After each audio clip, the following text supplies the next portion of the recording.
be joining this very unannounced and unexpected stream, but just so happens to be here because I have a late night.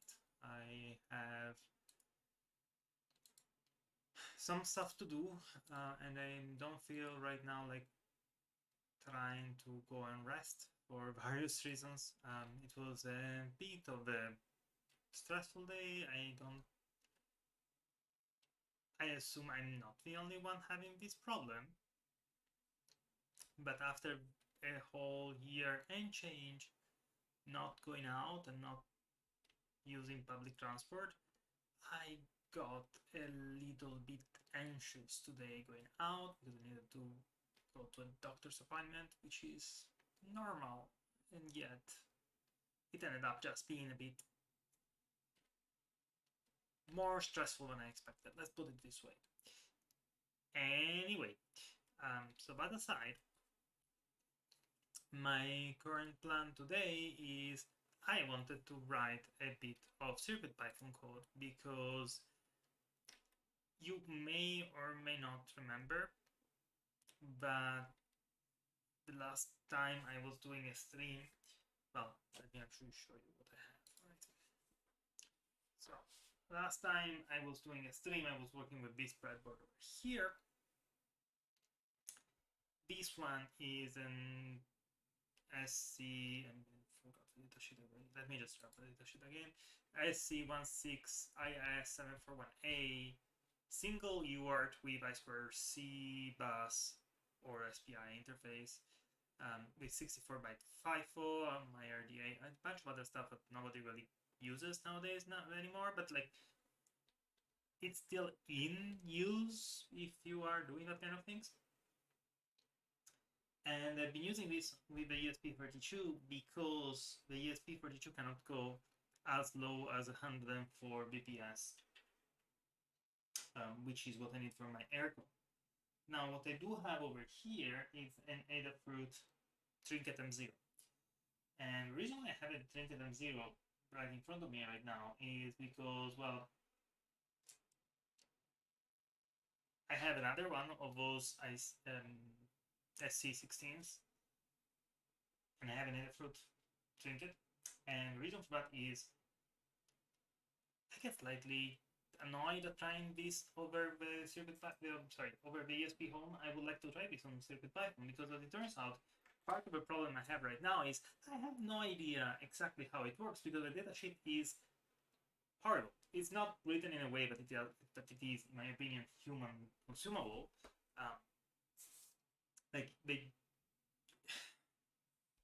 It's difficult even for me to put it in words. But one of the things that the datasheet does is it tells you, oh, these are the register names, register numbers. And you need to shift by 2 if you are sending it over SPI, or shift by 3 over I²C, but it doesn't tell you that. It tells you that, oh yeah, that byte reference the register number, the last 2 bits are 0. Let me show you. I think browsing, it's still not working. Okay. There we go. So let me show you what I mean with that, because it was very difficult for me to understand what was going on.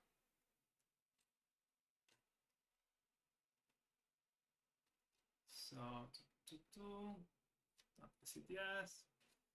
There is a thing here about the addresses that does this, and like it was very confusing for me. I couldn't figure out what it was until I went to look at the Linux kernel driver to figure out how it does it. And I think the Linux kernel driver is actually doing it only right for SPI and not for I²C. There you go. So what it says, okay, ignore the fact that it's still called slave address over here. So it's slave address or RW, blah, blah, blah, blah. Data transfer.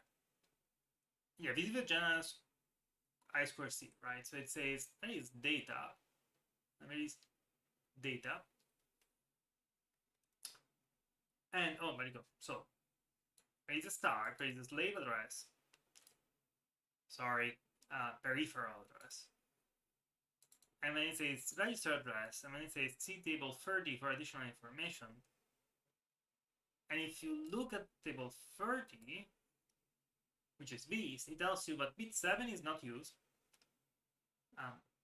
Bits 6 to 3 are the address 3 to 0, so they're mapped 6 to 3, 5 to 2, 4 to 1, 3 to 0, and then 2 and 1 are the bits 2 and 1 are channel 1 and channel 0, which on this particular chip, since it's a single UART, you have no other options. If you went with a dual UART, there is a dual UART, I don't know which one it is.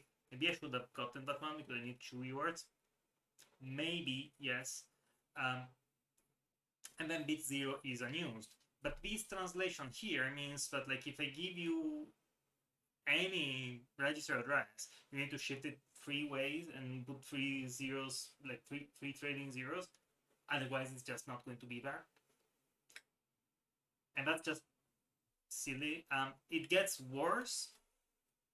And the reason why I say it gets worse is because you see here it says, oh yeah, this is the address of the I²C. If you do that, and you see that the X here is mapped out because the X is either read or write, because usually the addresses are in 7-bit. So the way logic shows them, the way like the CircuitPython will use them, the way ESP Home uses them, it's all 7-bit because the last bit is just read or write. But they're giving you these in 8-bit format. So you need to convert from this one to a 7-bit one, which is just shift right by 1. Otherwise, nothing is going to make sense. And it was like, so why are you doing it this way on this one, where you pre-bake the read and write, and then in the other part where you have always 3 trailing zeros, because this particular chip only supports 3 trailing zeros. Why? So yeah, there is a bit of that. Don't ask me. I don't know why they did it this way. Anyway, because of all of these kind of things, I'm not entirely sure how this whole thing works. I don't want to just blindly go and copy the Linux kernel, because as I say, I don't think the Linux kernel got it right for I²C either. And I don't, like, I'm not particularly good with I²C myself, to be honest. Like, I know how to get around it, but that's essentially it. And I was like, let me try to do something smarter. So let me try to do something where I can poke and probe and try things differently. And as it turns out, well, you can take one of these, which is CircuitPython, like CircuitPython compatible, and you can use this one to just go ahead and like do whatever you need to do and play as it is. There is no CircuitPython library for this particular chip right now. I can write one, and I'm going to write one. And I'm going to just release it as MIT. This is all part of my work around the air conditioning. That way, everything is kosher. The first thing I'm going to do is I'm going to remove these 2 connectors here, which are my SCL and STA. I'm going to disconnect these, which are channel 0 to 3. And I'm going to take this breadboard and I'm setting it aside, because I don't want to change anything. I'm going to take this other breadboard and I'm going to take this trinket here. Now, the thing with the trinket is it has SCL and STA already marked, but they're marked on the bottom of it, and including the 3 volts and everything, so I need probably now to just expand all of that. Which reminds me, I really would like this thing, this thing, now you can see it, which is the usual plus minus. I wonder if there is a version of this one that instead of being plus minus is SCL and SCD marked in yellow and green, so I can just poke it one way and then poke it the other. If anybody out there has a way to change this thing, which probably just is clean, like paint it over and change the color, but if anybody happens to have an idea of how to do that, I'm all ears, please tell me. Also, sorry, no, I should have probably kept the this one for a little moment. So I'll need a crystal. I'll need the 2 capacitors on the back. I don't need the thingy over here, but I will look how I wired this one, to be honest.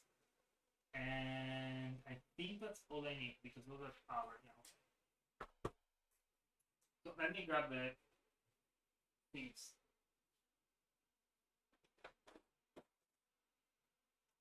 So, oh.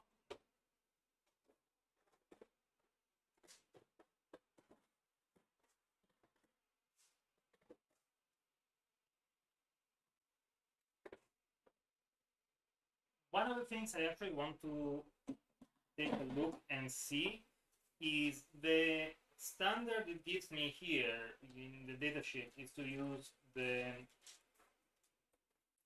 33 picofarad as well as the 22 microfarad. 22 pico.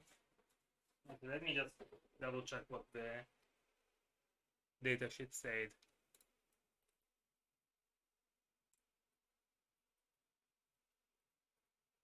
Because it gives you two separate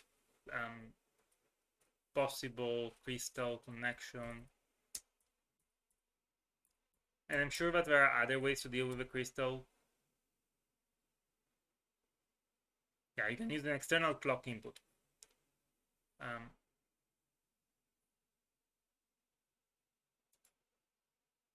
And yet, technically, I guess I could just be chaining these together or generate the clock with a USP32 instead of using a crystal. I may try that later. So 22 picofarad and 43 picofarad.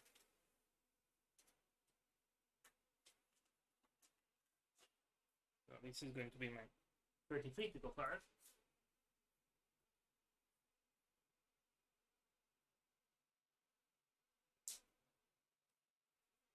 But I'm cutting short because that way I can fit it more easily in the breadboard. And my 22 picofarad, which is this one, and this one is precast. And yes, it is a Lego typewriter behind me, or in front of me.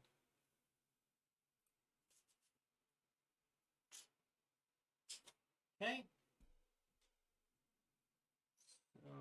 Let's put this way.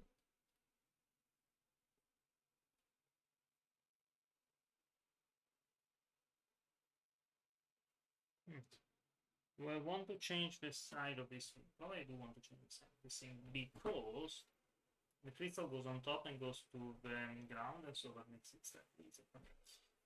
One stays there for now. Yeah, I cannot tell which one is which one.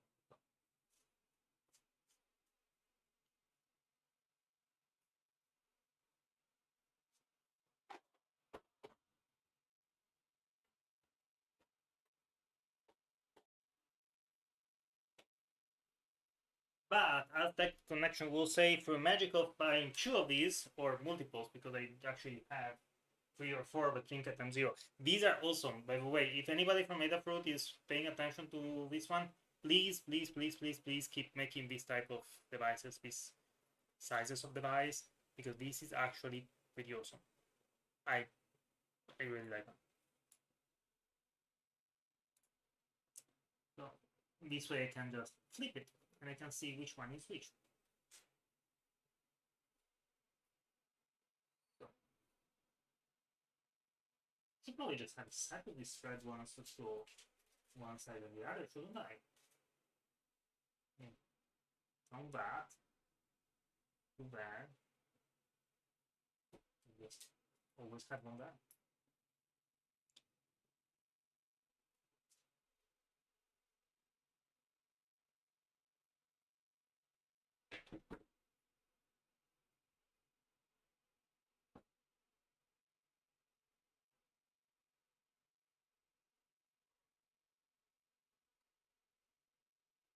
Okay, that consumes a little bit of space, like a little bit of points there, but it's fine. That gives me the +3, the +3. And we can do another. This one is for the next. I have one that is already fairly long. with the same for the grounds.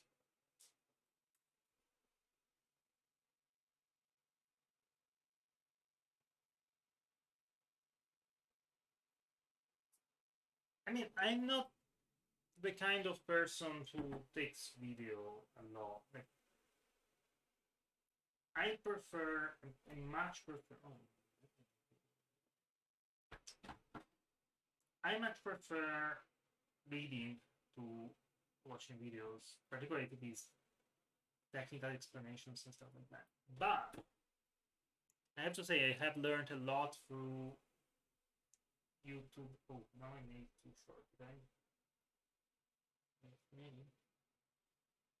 I have learned a lot by looking at other people doing stuff. Yeah, this is now too short. And this is me doing stuff.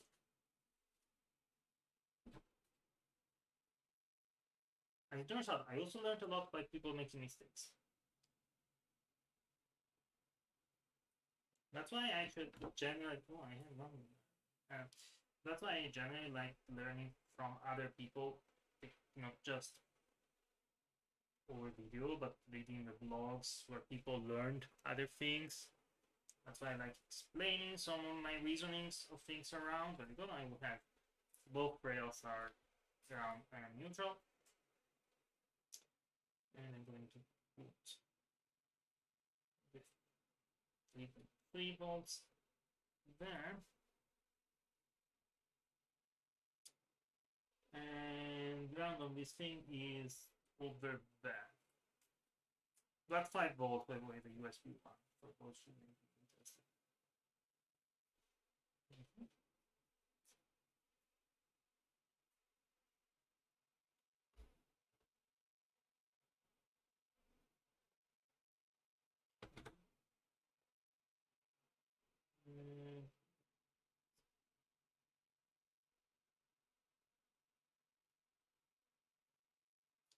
So generally, I welcome also people asking me questions of like how I solve, and particularly which mistakes I made and which mistakes I would like to avoid. Because those are very good things to ask to people who made mistakes, and to learn stuff you need to make mistakes.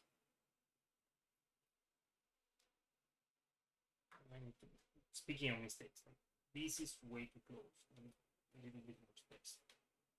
Because on the bottom it's just connections, but on the top I actually need to fit the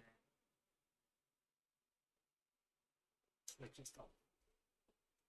Don't pop on the bottom. There we go. And they take. Speaking of mistakes, I thought I took one. Actually, I didn't.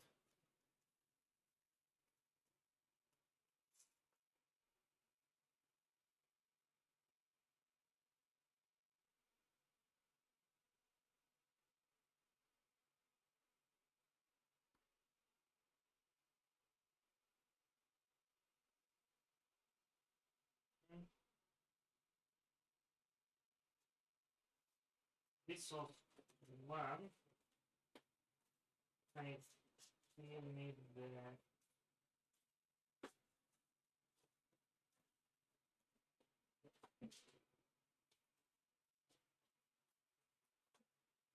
I'm looking for the crystals. You know I have them here. Trying to find where in this house.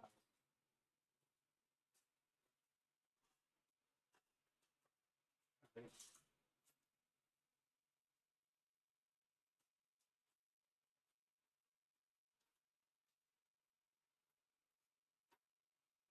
So these are 1.84320 crystals, which are what the datasheet told me to use for this.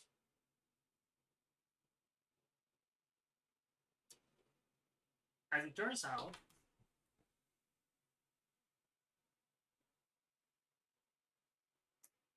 they're not the cheapest. The cheapest I could get, and I got one some time ago, are the 12 megahertz crystal, because they're used for a bunch of different things in addition to, well, this. And I do wonder if I can use them. I think so, because I can set the divisor to 4.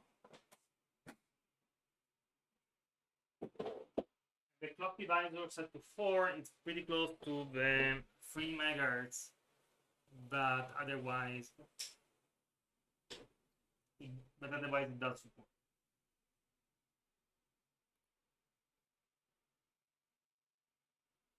Let me also just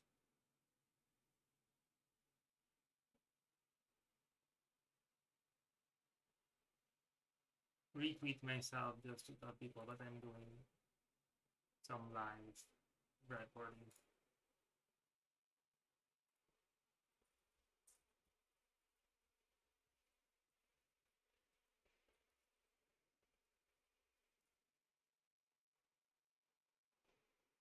So, okay, that part will do most of the work.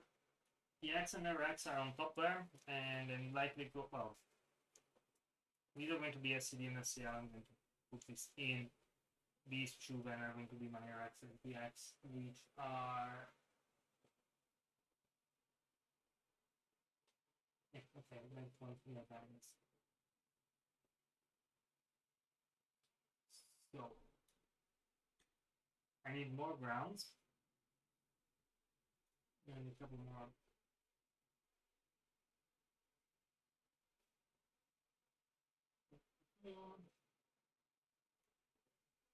These goes to BTV and it can do 3 volts, which is also enough. No. That one should be let me actually pull up the data sheet. Crystal, reset, RxTX are the ones right after. So that one is reset. Please remember RX. Here for now. I'm going to add the RxTX to something else, but I'm not sure yet what. I'm not going to care about CTS and RTS for now because I really don't care. I do need VSS, which is ground. That's enough. So I'm going to make myself.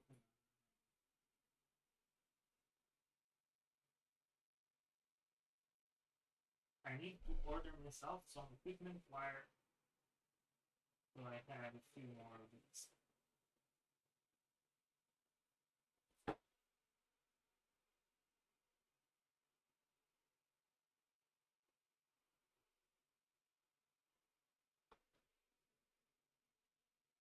Okay, that's the top side done. On the bottom side, I need A0 and A1, which I both set to ground last time. So let me do the same on this one.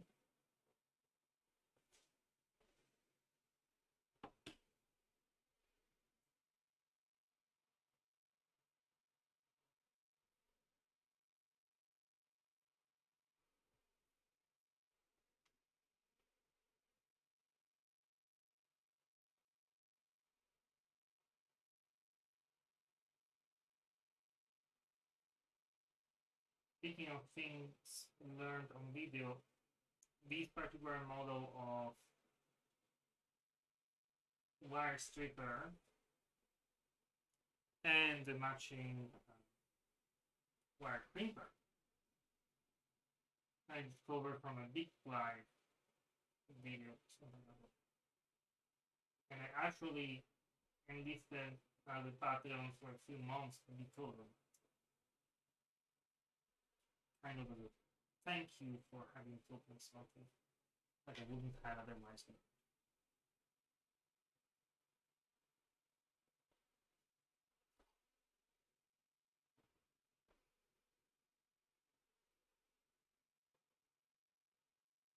Oh, I need to make it 22.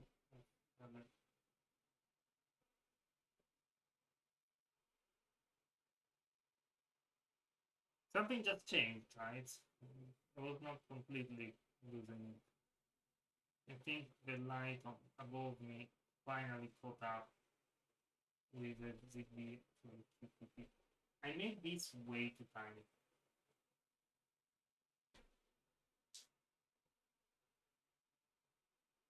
I made this one way too tiny. Let me just do something. I will do this because the other side.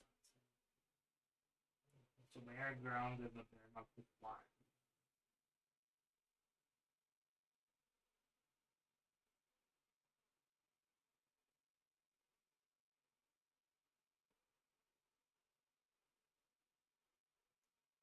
Okay. Then I have one not connected and then SCL and STA in this order. I just want to make sure I remember which one. So SCL is yellow. I'm going to take a yellow table. And I only have this 9 pale yellow in my table.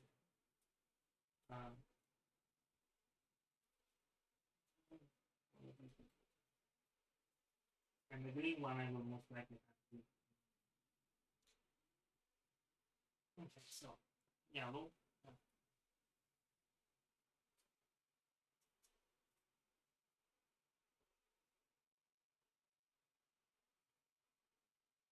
Sure.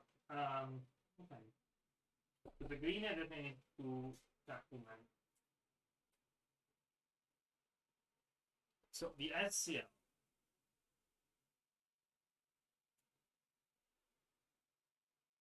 Well, the SCL, which turns out to be the one next to the 3 volts, and the 3 volts not actually being on the 3 volts right now.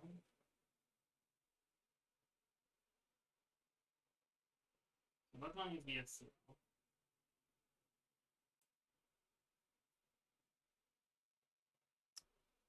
And it is that one. So keep in mind, right? Because this one is for sure.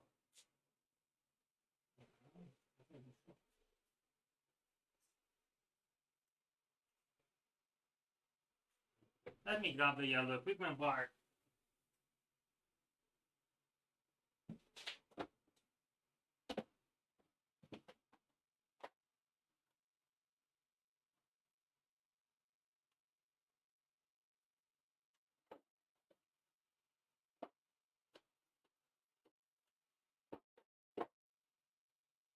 I don't know why I was being stingy, because yellow and green turns out are the equipment wires that I use the least.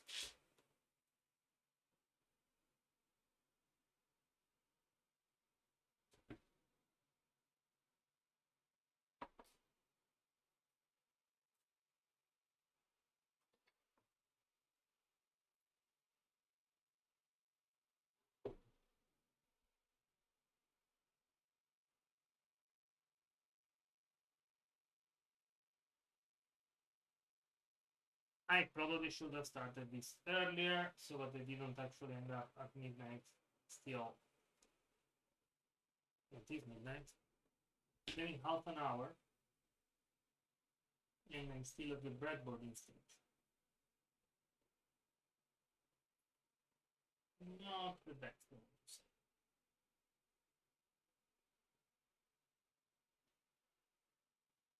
And now the SDA is shoot after.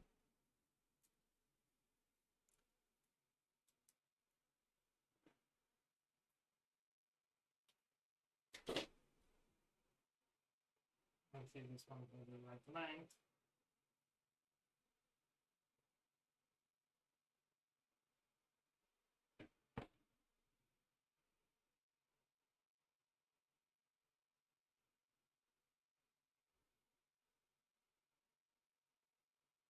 I made this one too short now.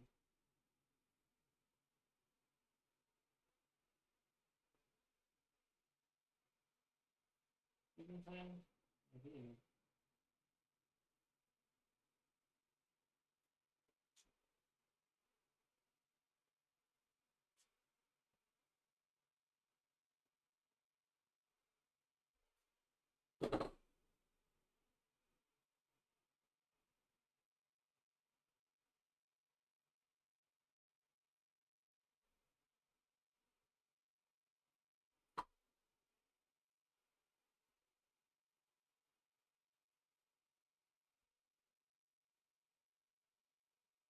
Not that side as I wanted it, but okay, yellow and green, and I can do yellow and green on this one.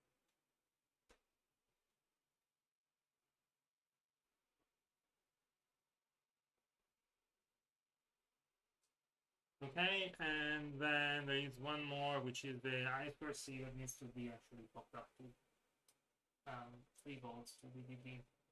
Yeah, we can do that. Otherwise, it enters into SPI mode, which I don't want.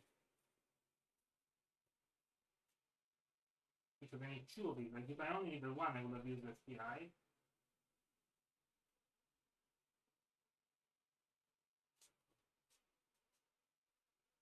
Why not I decent before?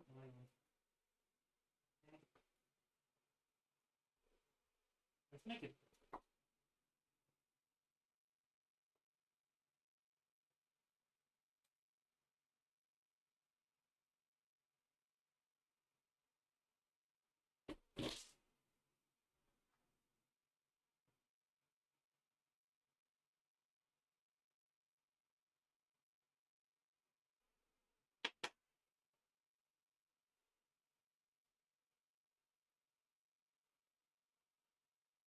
I guess I could have looked for a dual UART chip instead.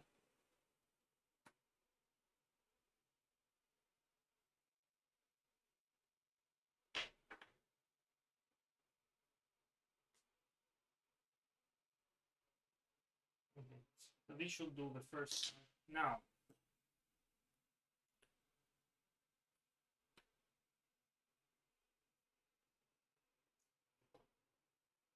this is turned on.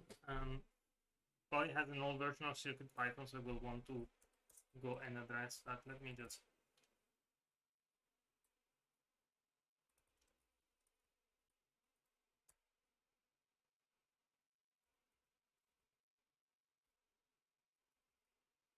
Yeah, this is using CircuitPython 6.0.0. So let's for a moment CircuitPython.org downloads trinket. It is a 63070 alpha. I'm going to go for the 0 alpha.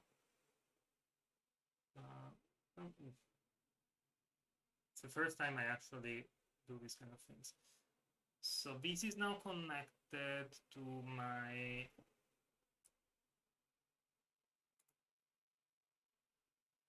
let me do this as well. So I'm going to open recent something on Saleya on my Linux machine. Then I'm going to wait for it to connect.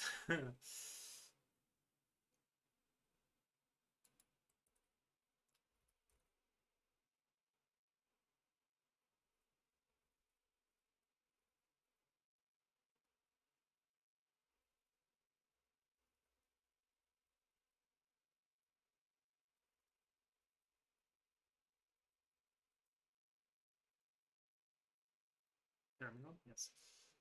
Okay.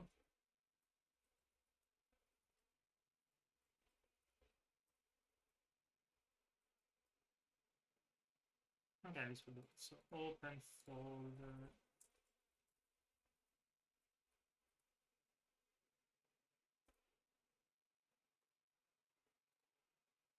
Let me go to coding, have it connect to one of this one. Yep.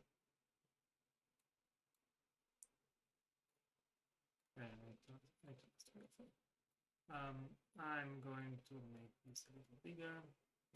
Let's just see it. There we go. And then so this is a copy of yeah, this is why it's still going. Oh, it's an MCP 23016, but okay. So git fetch all git checkout HP main origin. Does not have main, it still have master. Really?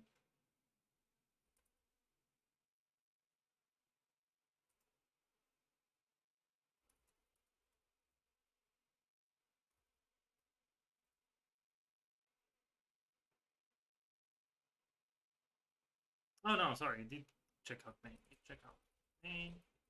It, and this probably has some recent changes. Git branch. GitHub. Course. Oh, let's. Oh, if you did delete the code. Okay. Push main. Okay, so this is the MCP230X repo. It's a different CircuitPython 0. So this is an old. Can I change the master? Yes, I can. I need to. This is the GPIO expander, which is also an I²C device. It's not quite the same. I've used this before in one of my designs, so that's why I'm like, yeah, okay, I can.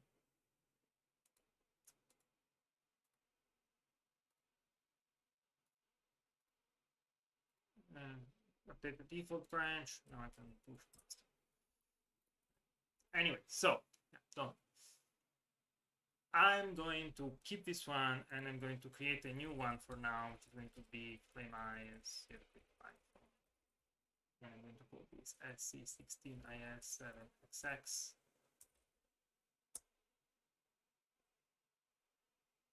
And later on, this I want this to be available for CircuitPython in general, so I will follow the same structure as the Adafruit one later. For now, I just want to get something working.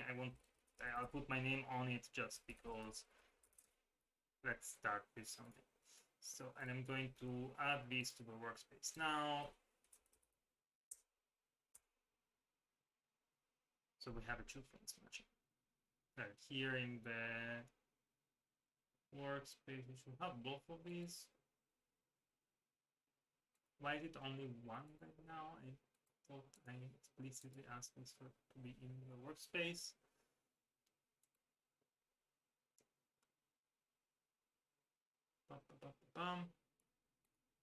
Add folder to this workplace, FlameEyes, CircuitPython.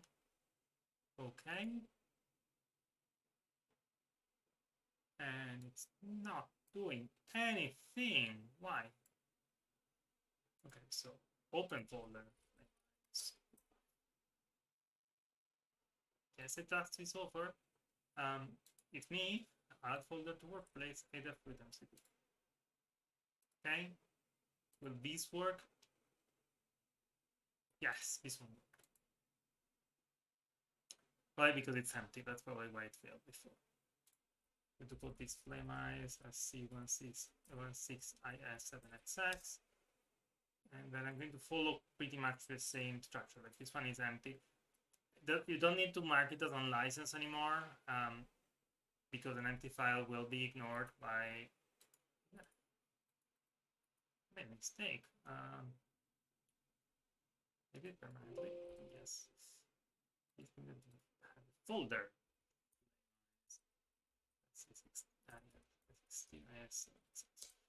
And inside this is going to be an empty init.py file. So these are the ones that I worked on with Facebook, and it turned out the boss has still Facebook copyright on them.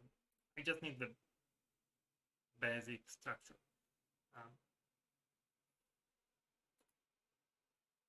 The const from MicroPython, okay. I'm going to change the repos and everything for later. It's going to be a while before this gets published anyway.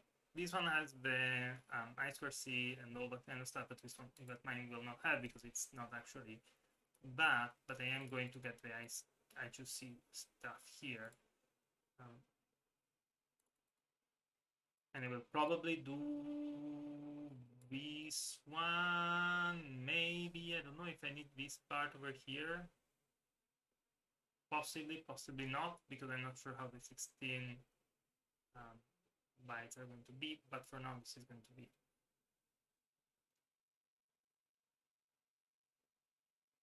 Oh, interesting. This one is actually shared between multiple classes, not just those two. And it's not re-entrant. That's a bit scary. So let's start. SC16, IS7XX, Y. Let's call it 741A. Y. Like, supposedly there are multiple chips that follow the same idea, but I haven't actually tried them. Before I keep going with this one, I actually need to flash the new version of CircuitPython. So let's do that.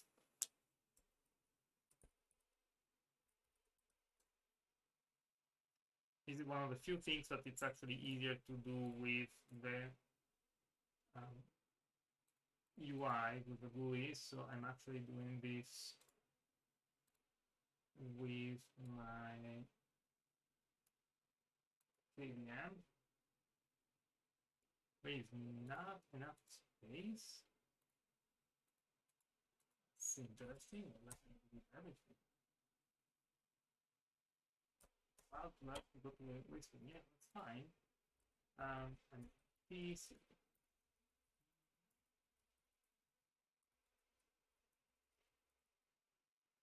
How much space is there on this thing? There is nothing. The flash is empty right now. Okay.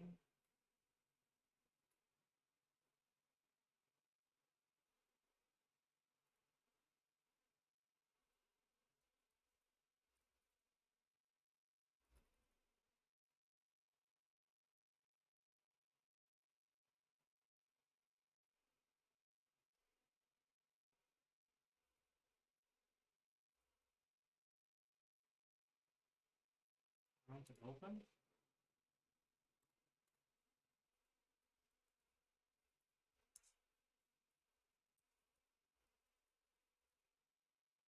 There is not enough space on the device, which is very interesting. It says that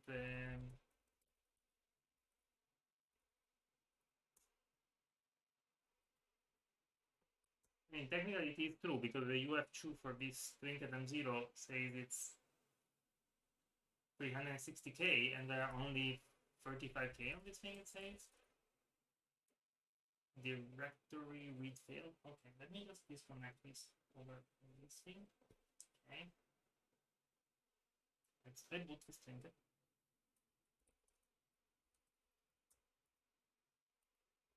Okay.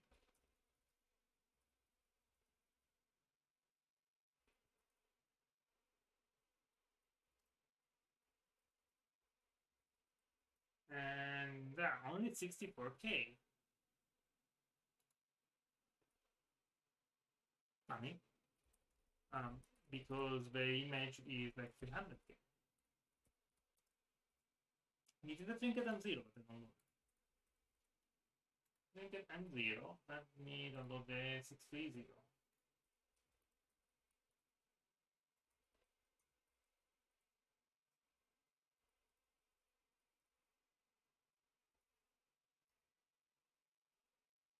It's still 370K.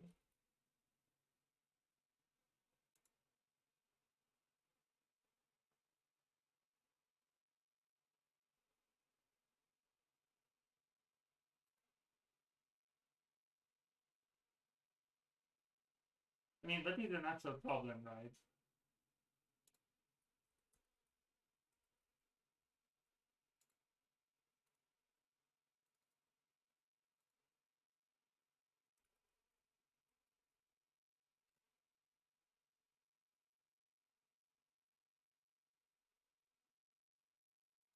Pass releases.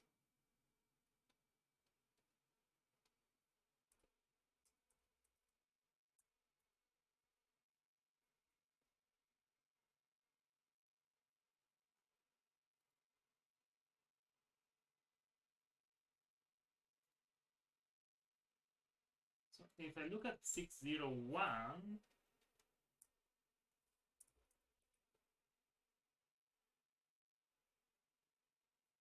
the assets is the source code.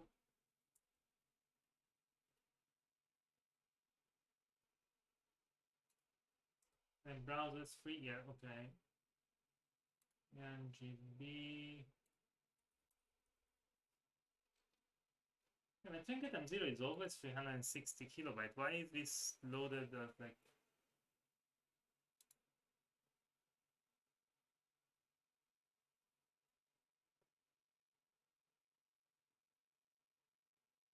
Oh, do I need to enter boot for this one?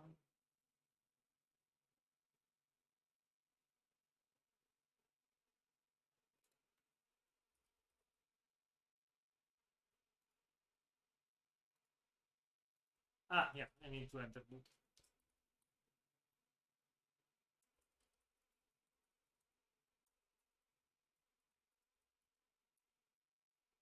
Now it's writing it, yes.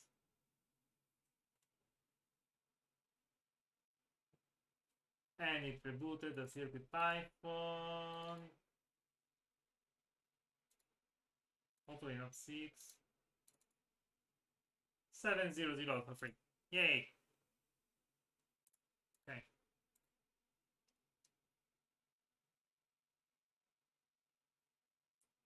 Disconnecting this for a moment. This back on the breadboard. So, back to this other machine. This machine. Okay, I'm going to copy the SPDX because those are all going to be the same. Like, I'm going to get myself very inspired by it. Let's put it this way.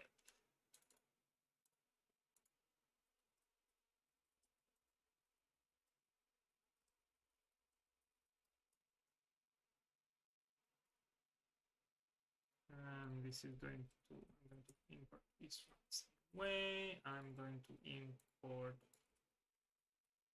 I think I need the different device as well. So libraries, I'm going to the bundles of X.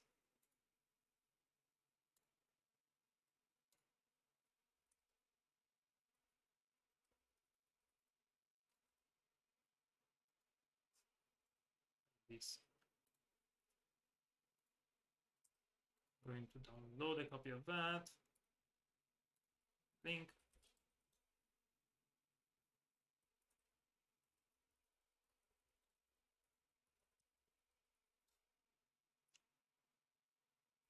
Because if I know all the requirements and everything nowadays, I will start with a very simple thing. This has the bus device. Yes. And now, oh, I need to. Okay.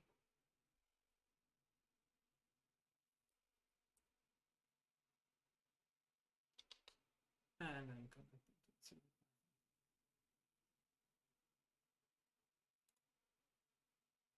Okay, back to primary computer. Sorry for the switcheroo between the computers.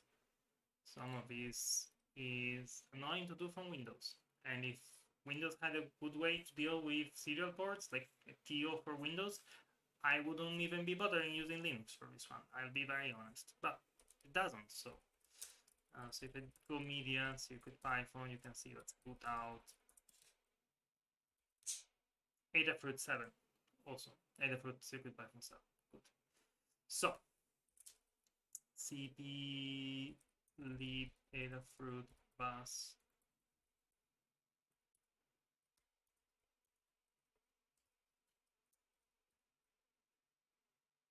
media CircuitPython.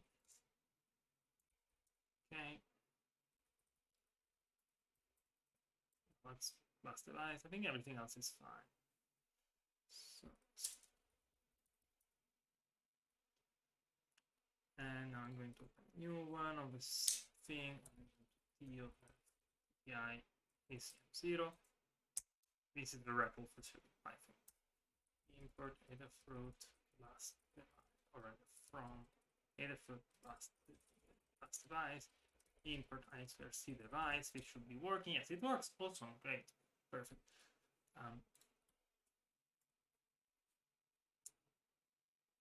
And this is going to be pretty much the same class, and then do the I²C device with the address. It's going to be a bunch of configuration on top of that, but let's start with that. SC, IS, 16 IS 741A, A, and it's going to have the same def init, I²C address. I²C is the bus, address is the actual address of the device. And then I'm actually going to add folder to workspace, search ESP home. Okay, that's the stuff that I've been doing the other day, and it has like the YAML config, which includes the address, the baud rate. It has a few other things that I need to get from the custom component over here where I was working on it. So the config is the crystal, the stop bits, the data bits, and the parity.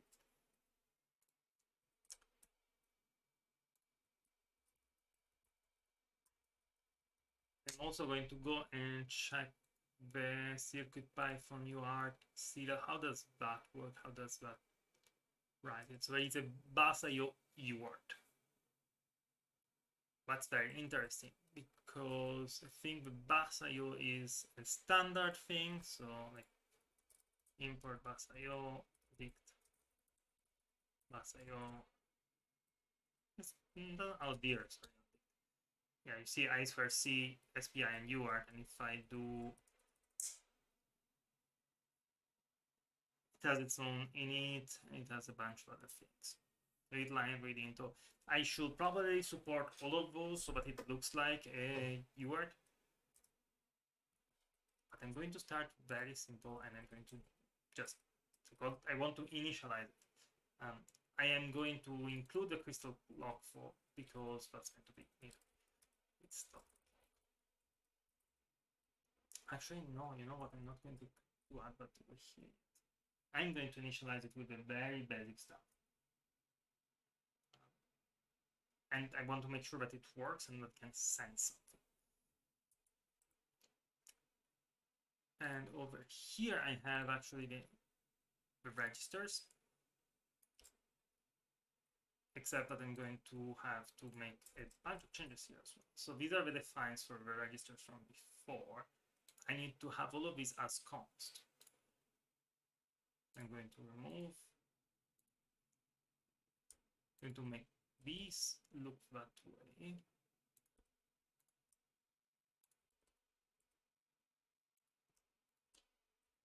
Okay. Now this can be equal const, this, oh, sorry, this. And I don't need define for any of those. Yeah, yes, I want to install Black. Because why shouldn't I have Black installed anyway? Okay, that does the first time. It imports the I²C device for that I²C bus and that address. That's all I need. These are the registers as defined from the datasheet, but they are already pre-shifted. So I'm going to actually add this as a comment, pre-shifted addresses, SC16, IS741A, as the 0 bits. Okay, awesome. First part done. And then I'm going to set up a device. So what the device needs to do at setup is it needs to calculate the, like, it resets the FIFO, it disables this, like, this should all be configurable, not start with that, but I'll start with that.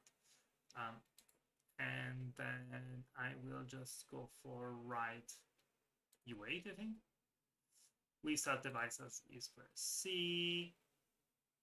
Self.device, yeah, well, we self.device as I²C. But it writes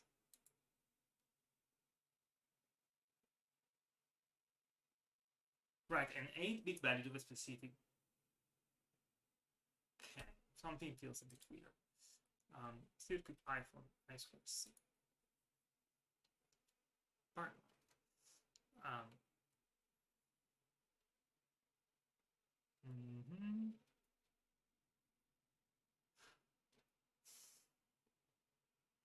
Okay, I²C unlock for device inertia time slips unlock. Then how do I send? Where is my I²C? No, I don't care about that one.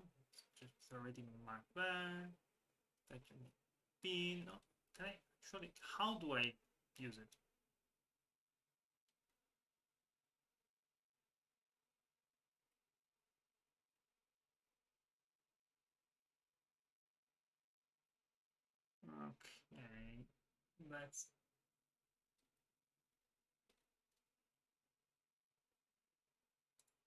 let's see first if it works. So let's go to Trio. Import board. I²C is board of I²C.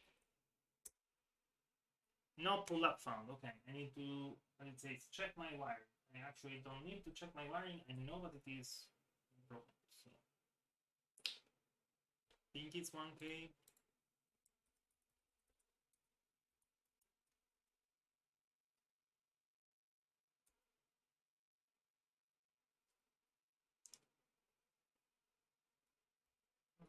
Trinket M0 SCLSTA.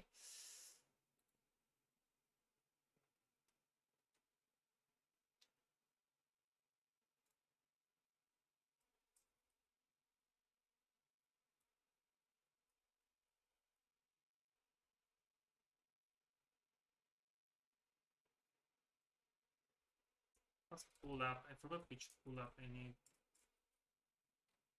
2.4, I think. Because this doesn't have the actual pull up otherwise.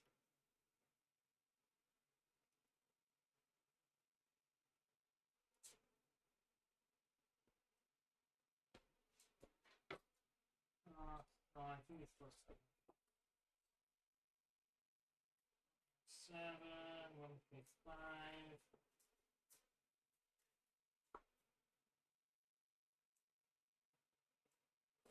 Maybe it was 3K9 because I see that I used some of this. I don't think I used anything else.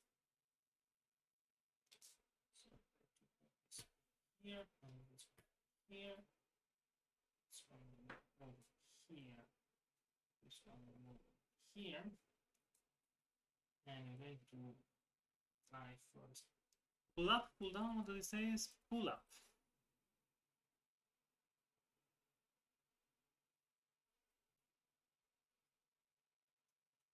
If this works, I'm going to shorten the resistors on the breadboard. I'm going to get it. Okay, let's see if it now works. I need the reset. No, now it works. Awesome, perfect. If I open, Logic is already open. There you go. Lots of sessions.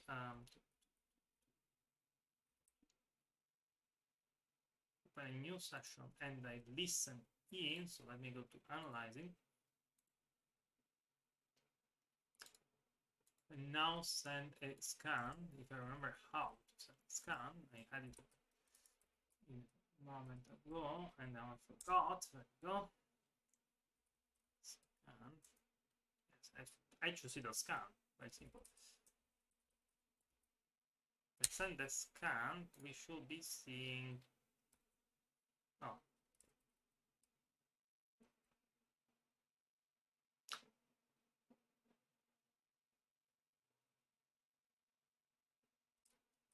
With I²C the lock effect. Scan. With I²C the lock. I²C the scan. No lock. Did it just weave? Oh, I²C the try lock. Yeah, it's fine. I'm blocking it, so it's okay.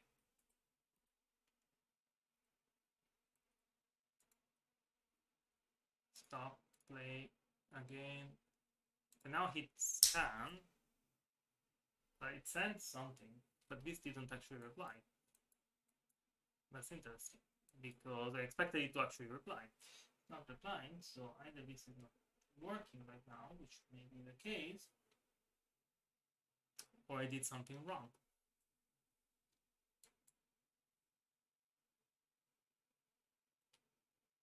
That's it may be that this particular piece of is misoldered. So let me remove it for a moment.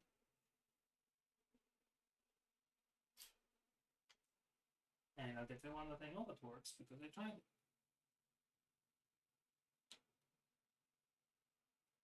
And I know that I'm playing with fire by taking the blackboard, but actually kind of worked and replacing it with one.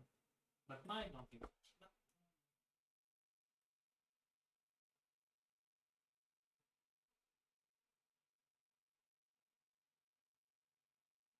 Sometimes we're all desperate. We should do it. Let's see if I now hit I²C scan again.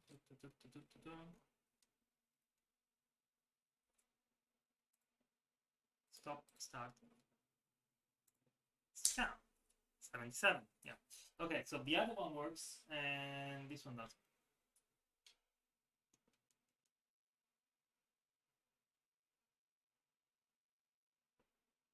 And that kind of annoys me because I thought I checked all of these and it didn't have shorts.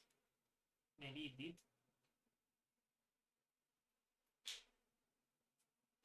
Let's get this to work first. So back to coding. I can stop this for a moment. This is 77, so if I hack 77, it is 0x for D, and if I do 77, that by 1 x, this is 09A, and if I go back to browsing and show you this one, 9A, that is the case when both A1 and A0 are grounded. Return 09A, which is actually 47. Again, that part is annoying.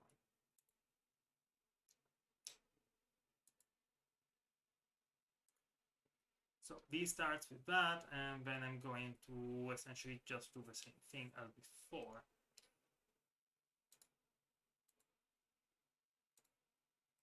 So I probably want the I²C device here.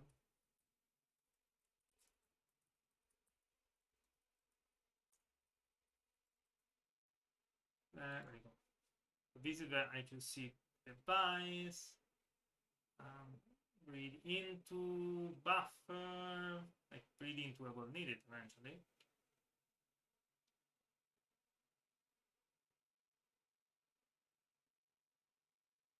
See the 7-bit device, not the 8-bit one, the 7-bit one. So that's the device.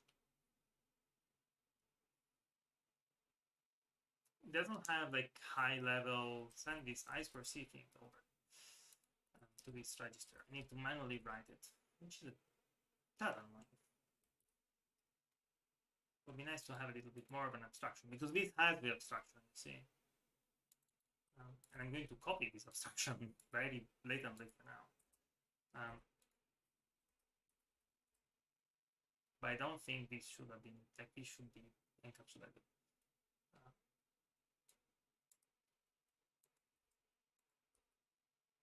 And I wonder why it is, because this is like, this part is pretty much the same.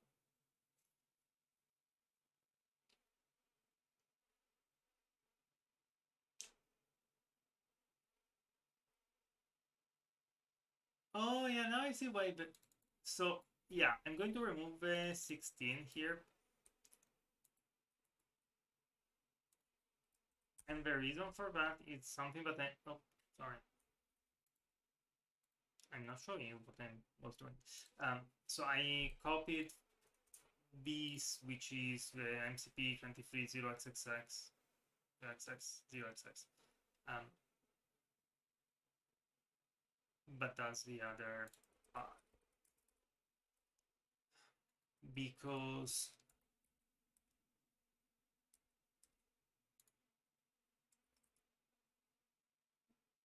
if like this is just the normal read and write for an I²C register, and I don't know why they didn't just encapsulate it normally.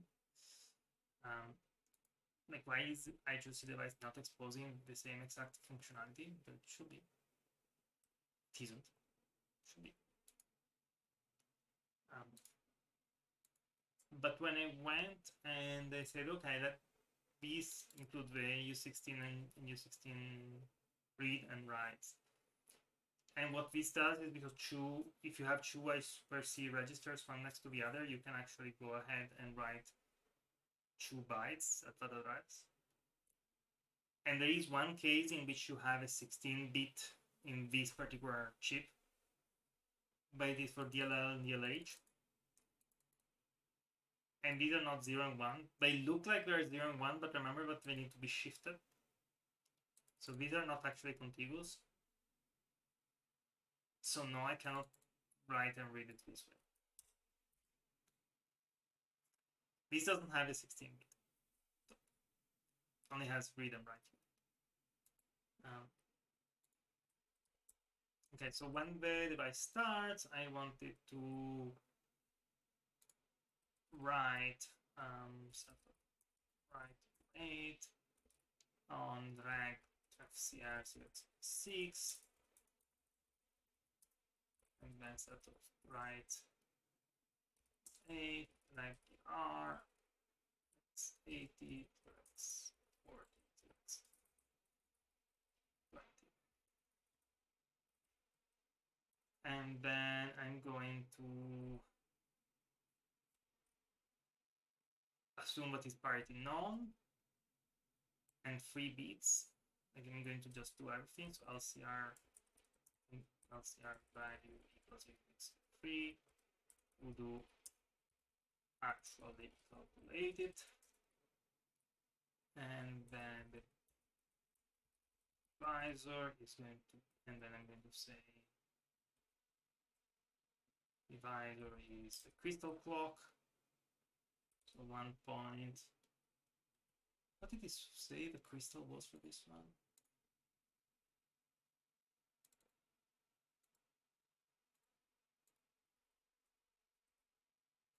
I'm going to say crystal clock is this, divisor is baud rate is going to be, let's start simple, 9600. Divisor is going to be then crystal clock divided by 6 times the baud rate.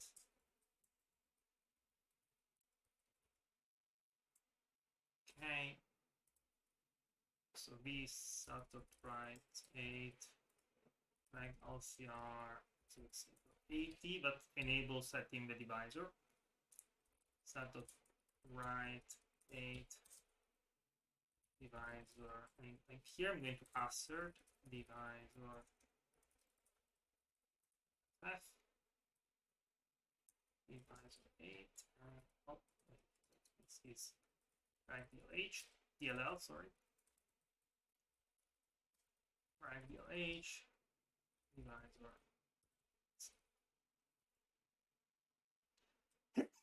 Sorry, actually it's the other way around. And then I'm going to write this here with the LCR value. So let's have dot drag H, drag LCR, LCR drag. And then I'm going to just give it a def. I'm going to rename this. So this is going to be read drag.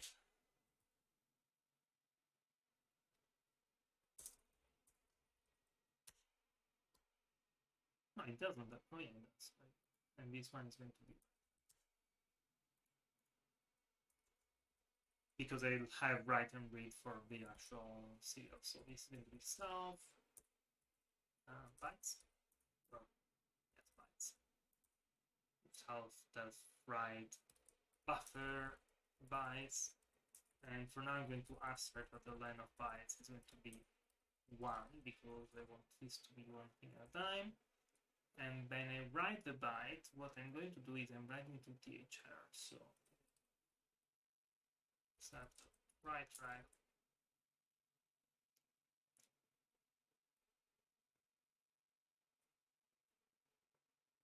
THR.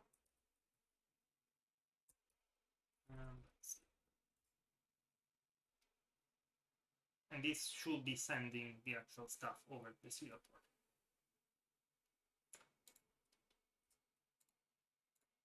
So this does the thing, the actual I²C parameters, everything.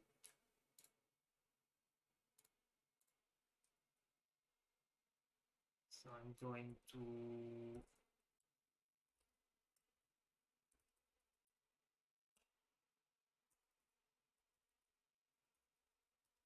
media. Okay. I'm going to copy this onto my CircuitPython stuff, and I'm also going to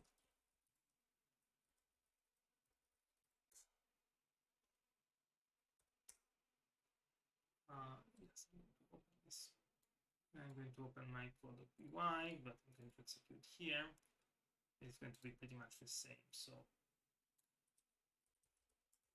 import bus.io, bus.io, bus.io, what do you want? No, I just need to import board, and then I²C plus board.I²C, and then from FlameEyes I16IS741A 74XX import I16IS741A. UART is going to be these. I²C, and I'm going to put this on 0x4D because I think that's the one I have. Yeah. For now, I'm just going to go for the testing stuff. And then I'm going to while through UART.write. So that's 55. And just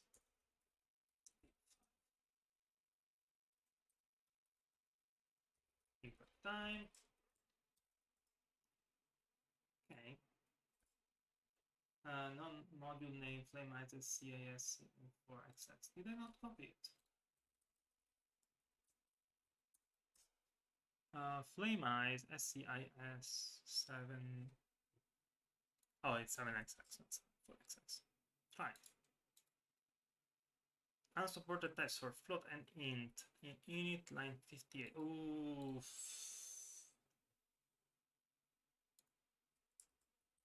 Is this not actually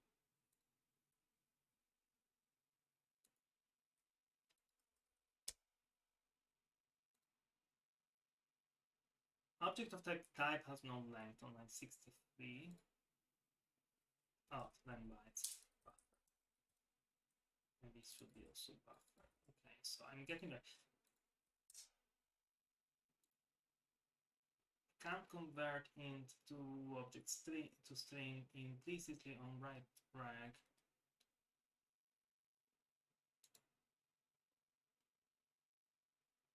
And 78 here.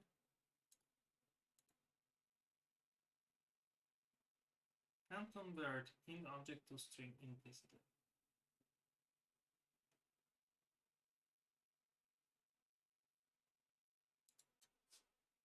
Oh, this should have been a B here. There you go. If I now listen to this, go back to analyzer.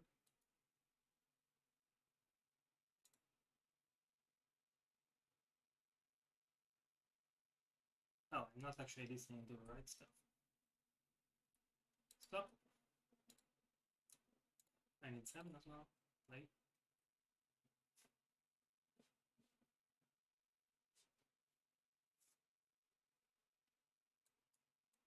So if I look at this one now, if I zoom just right here,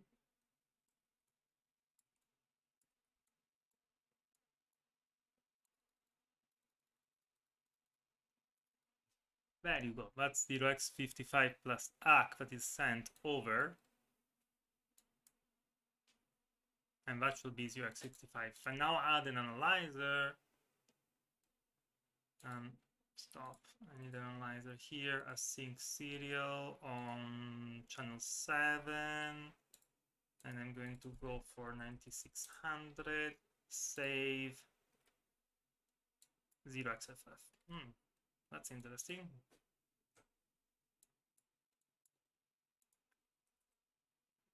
But it's not what I was expecting. I was expecting it to send one stop, no parity, 8 bits per transfer, but it's correct.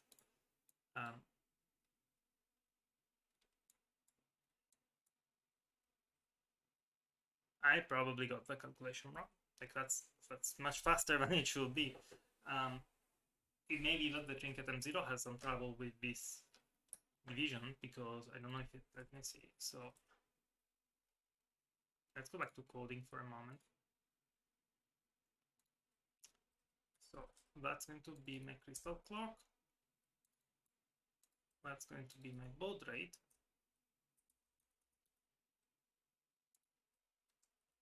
This should be my divisor. And the divisor is 0. Okay, so this doesn't quite work, right? If I do it this way, what's the divisor? Still 0. So crystal clock and 16 times baud rate.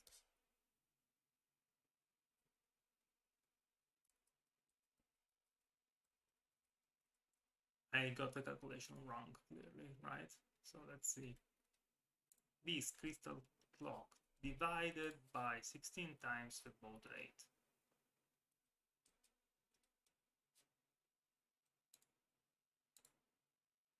Is it exactly 0? I don't think so.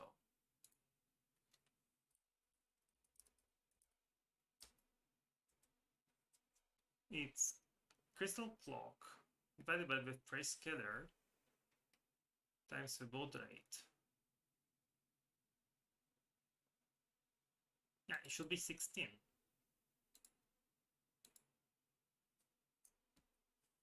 So if I were to 183.432 divided by 16 times the baud rate multiplied by 10,000, because that's how much I multiplied it. Small int overflow. Oh well.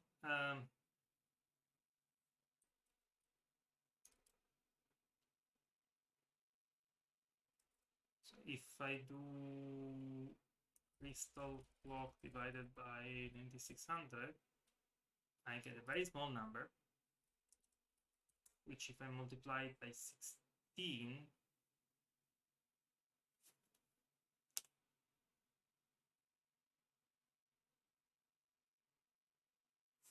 you get me a number that is completely wrong.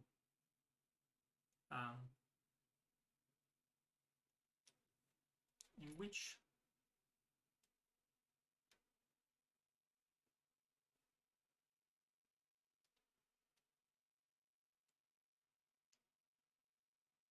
so for 9600 I want 12. If I take 12 and I multiply it by 9600 by 16, oh, it's the crystal clock in megahertz.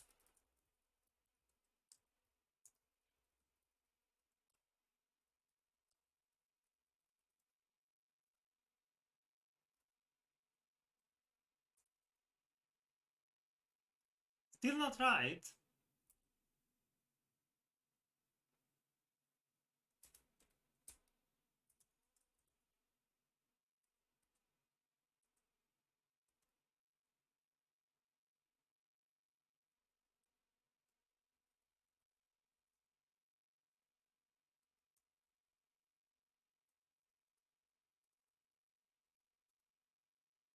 Yeah, that should be fine. Oh, because that's does it multiply by 16 back. Okay, so that was my mistake there. So this good thing that I'm experimenting with this, because it turns out I didn't realize that was going to be the case. So this is crystal clock by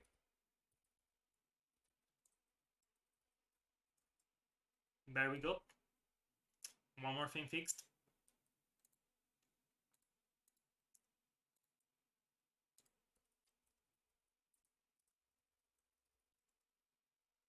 Okay, let's copy this again.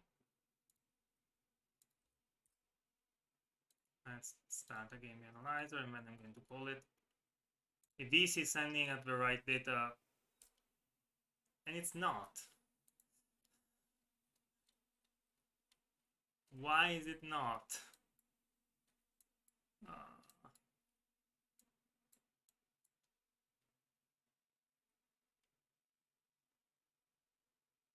So this is 0xA5.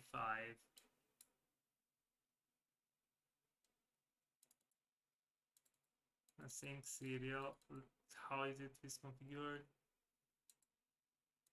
One stop bit, no parity, LSP standard, non-inverted standard, 8 bit per transfer at 9600.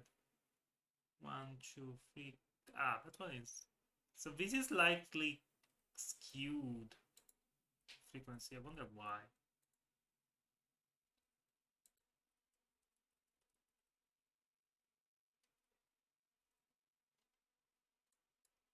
So that's it sending the actual 55.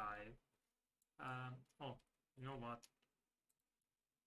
I'm going to listen in while it reloads. So this sends. Okay, this part over here, but 0x18, 0x03 is the LCR, but that's the 3 bit per, sorry, the 8 bit per transfer. This one is the divisor 0xFF is reg DLL, which is indeed 0. And it's set to 0x0B, which is 12. Not 12, is it? So this one is DLA, so that's fine. 0x0B. It's 11. Why does it miscalculate it? Like, it should get an actual clean number.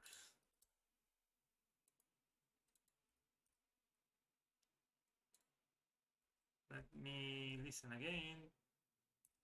And then reloading. And it's sending 11. It should be 12. That is very interesting.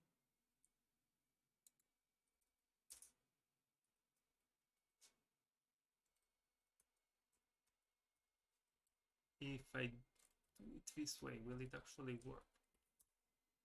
I'll show you what I did once I do it.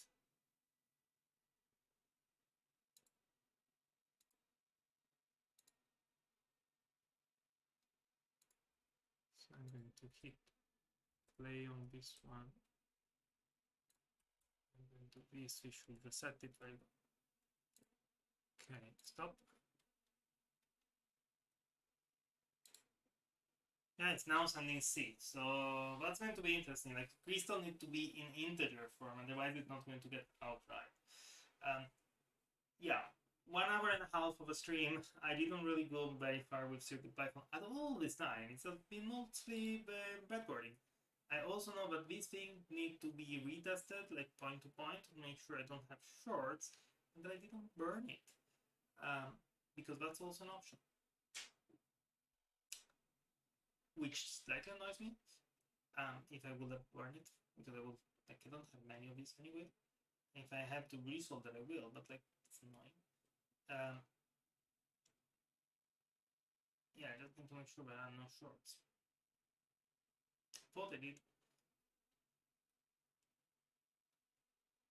The calculations are going to be interesting. Like, running this on a trinket is actually, I intentionally am running this on a trinket.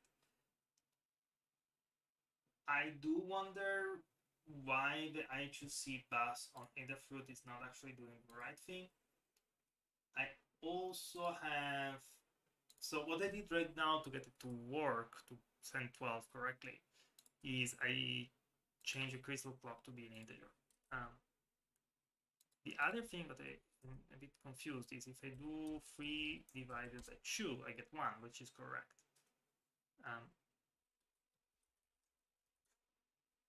It is an integer, so I don't know why earlier without that thing it didn't. So if I do 1.8432 divided by 16 times 9600.